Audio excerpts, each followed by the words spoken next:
Hey everybody, welcome back to the kitchen, and today we're going to be making maraschino cherry bars from my grandma's cookbook from 1987.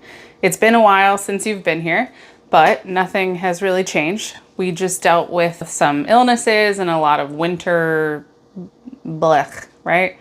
Everybody goes through it, but I got my butt back in here today, made a mess, flour everywhere.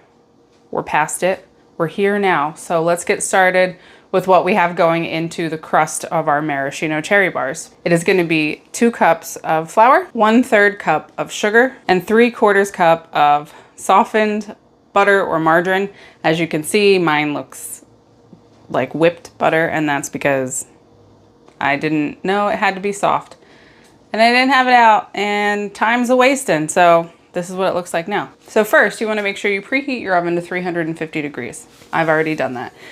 The recipe calls for a 13 by 9 inch pan.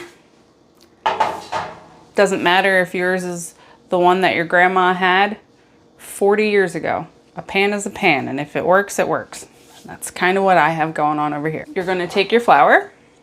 What is this? What? Maybe I should read it. Maybe I should read it.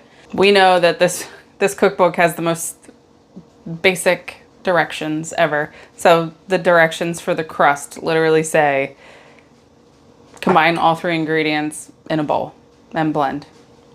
I don't blend until crumbly. So we're gonna combine these ingredients. You got your flour, sugar, and now I gotta get this butter out of here. So then the butter, I'm sure the butter probably had to be a little bit colder for the crumbly effect, but when in doubt, work it out. You'll have to bear with me. It's been a little bit. Not that I haven't been in a kitchen. I've been in a kitchen every day.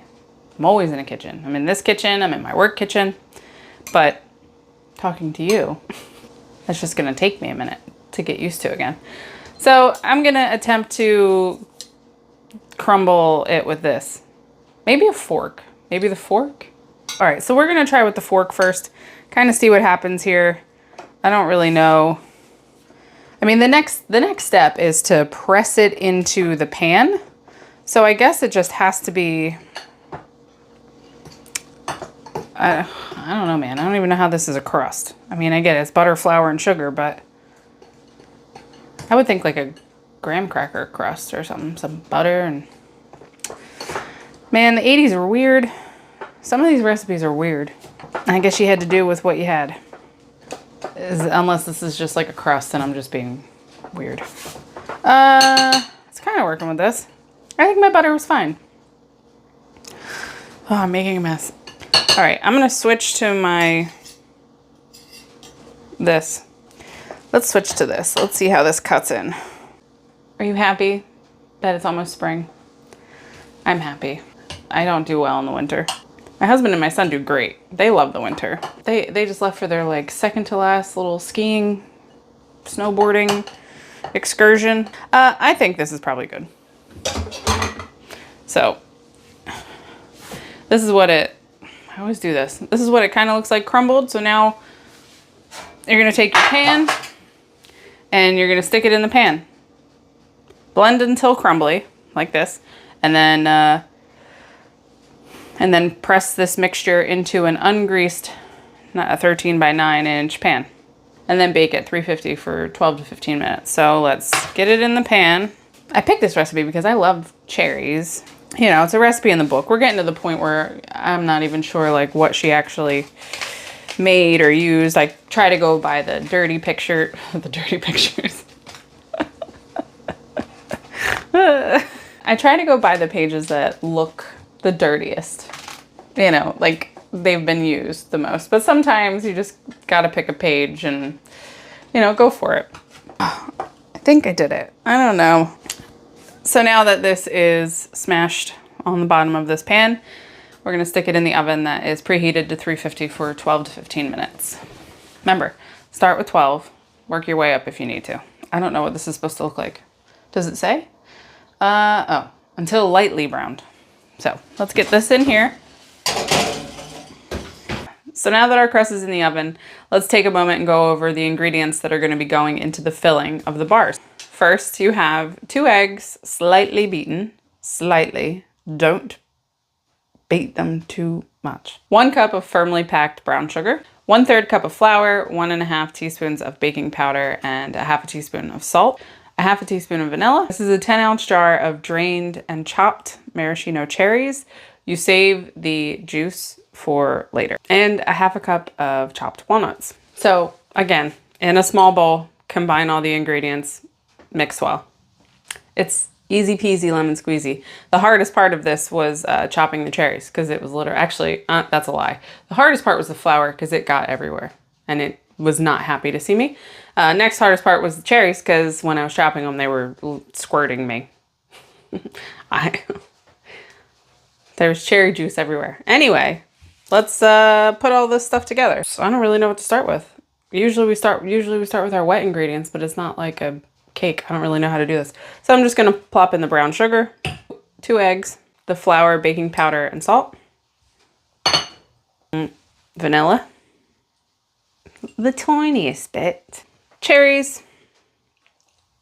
I would eat a whole jar of maraschino cherries. My husband sits in the kitchen and uses a fork to eat olives out of the jar. I would do that with cherries. And then the walnuts. All right, and then we're gonna give this a mix and hopefully not get it everywhere. It smells like cherries. It looks brown.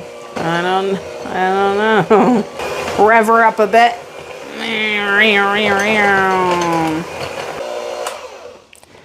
All right. Well, that's what it looks like. I almost dumped it out. We'll take that out next and pour the filling in. Let it bake for 20 to 25 minutes until a toothpick comes out clean in the center. And then we will prepare the frosting and we'll give it a taste. 3, 2, 1. Boop. Get out of here. All right, let's take it out of the oven. It looks about the same color that it did when I checked on it a little bit ago, but it's hot. I'm an idiot. Yeah, it feels warm and like crust. I don't know if I'm doing this right. This says pour over crust. Just pour it over. Let's get a spoon. I need a spoon. No. Yes. So, take my spoon and I'm gonna, let's give this a mix real quick, get this all mixed up. And then pour this over top. I don't know if there's a right or a wrong way, but I'm doing it this way. This just looks like yucky. Jesus, take the wheel. Sometimes I'm really unsure. I mean, you know that. I mean, I don't know. Maybe you don't know that.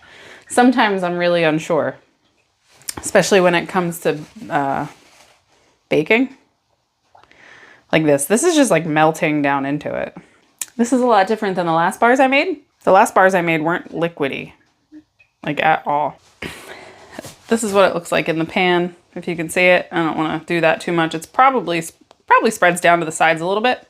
So now I'm going to stick it back in the oven for 20 to 25 minutes. And then when we come back, we'll make our frosting, frost it, give it a taste. And now that that's out of the oven, we're gonna blend together our ingredients for our frosting, which is supposed to be 2½ cups of powdered sugar. This is all I have, so this is what we're going with. That's probably like 1.5 cups, but I didn't even realize I didn't have a lot, and I'm not really that big of a fan of powdered sugar frosting anyway, so I'm not worried about it.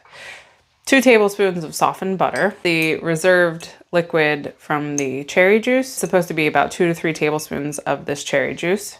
And 3 to 4 tablespoons of coconut, which the coconut just goes over top. I'm going to put 3 of these in because I don't have as much of the powdered sugar. 1, 2, 3. I don't really know if the butter ratio is going to go well because I don't have as much powdered sugar. We'll see. We'll taste it. We'll give it a tasty taste. Let's put that off to the side. I'm going to give this a mix. Oh, this is going to be a hot mess. Oh, it's pink. Yeah, this is not very much at all. So I'm just going to taste it because, like I said, my ratio is not correct. I realize my face isn't helping the situation any. Like I said, to me, it just tastes like powdered sugar, which not a fan of, but it's fine. It's part of the recipe. I'm going to put it on the bar. I'm just going to take the little bit that I have and spread it over top. Give this a frost. I did let it cool. Haha. I took it out and I let it sit. I let it cool.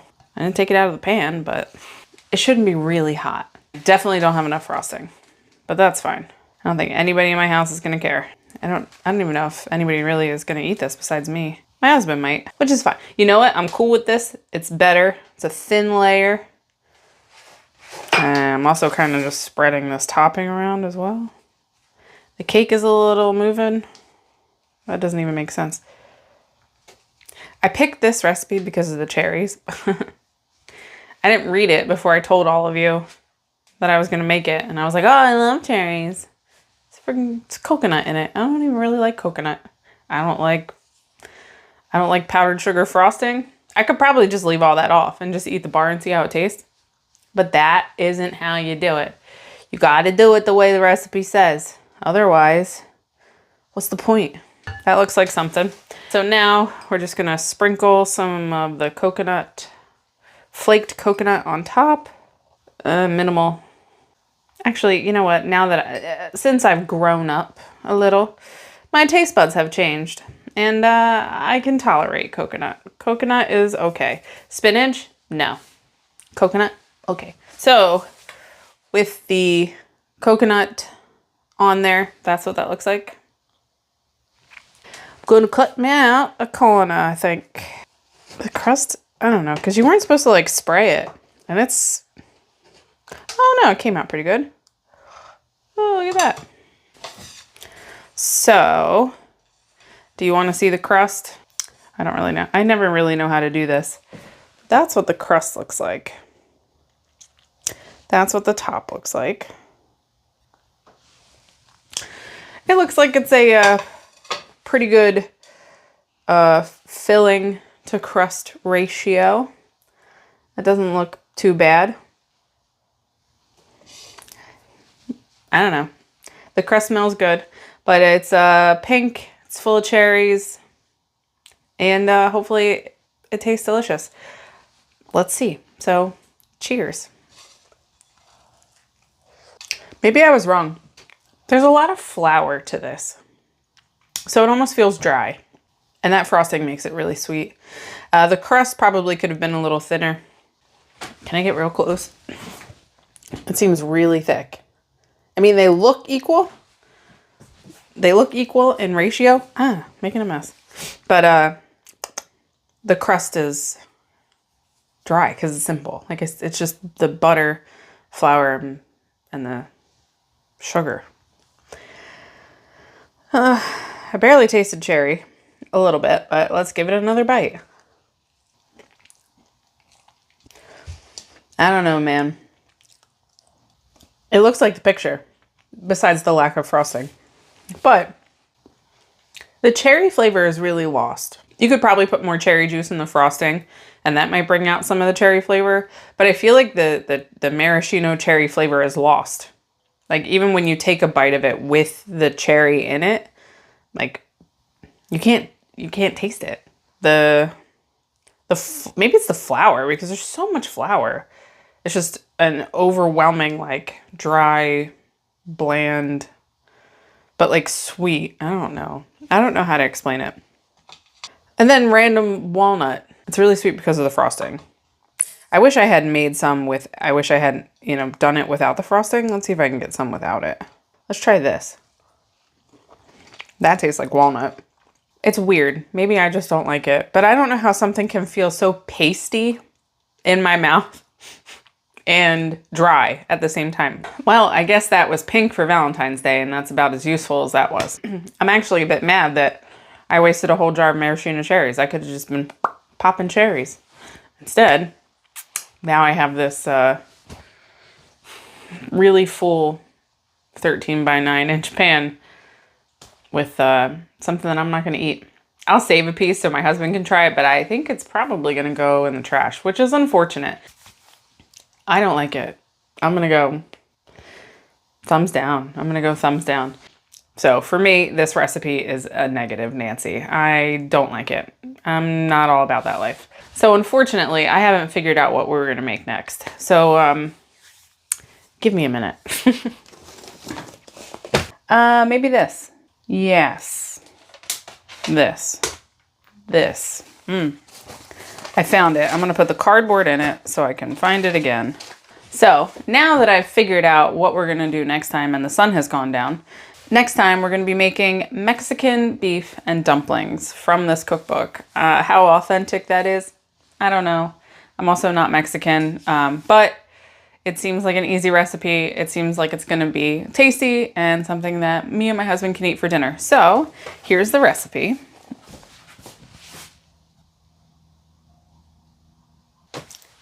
So that's what we're gonna get into next time. I really appreciate you coming back and hanging out with me. I know it was a long time coming, but I'm glad to be back, and I hope I will see you next time. If you liked what you saw, please like and subscribe, and I'll see you again soon. Bye.